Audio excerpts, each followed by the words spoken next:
எல்லாருக்கும் குட் ஆஃப்டர்நூன்மா.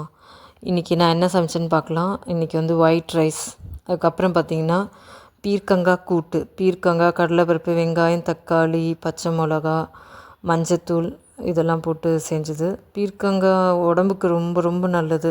வாரத்தில் ஒரு வாட்டி நம்ம இதுமாரி செஞ்சு சாப்பிட்றது நம்ம உடம்புக்கு ரொம்ப நல்ல பெனிஃபிட் கிடைக்கும். அடுத்தது வந்து பார்த்திங்கன்னா பச்சை பயிறு தோரன். பச்சை பயிரை வந்து வேக வச்சுட்டு அதில் வந்து பூண்டு, ஜீரகம், பச்சை மிளகா, தேங்காய் கொரன்னு அரைச்சிட்டு மிக்ஸ் பண்ணி ஒரு 2 நிமிஷம் ஸ்டவ்வில் வச்சு கிளறிட்டு இறக்கிடணும். இதில் தாளிப்பு அதெல்லாம் எதுவுமே கிடையாது.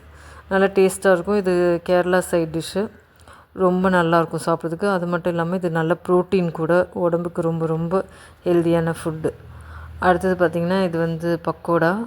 இதை நான் வெளியிலேருந்து தான் வாங்கினேன். இதுதான் எங்கள் வீட்டில் லன்ச்சு. உங்கள் வீட்டில் என்னென்னு கமெண்ட் பண்ணுங்கள். நல்லா சாப்பிடுங்க, நல்லா இருங்க.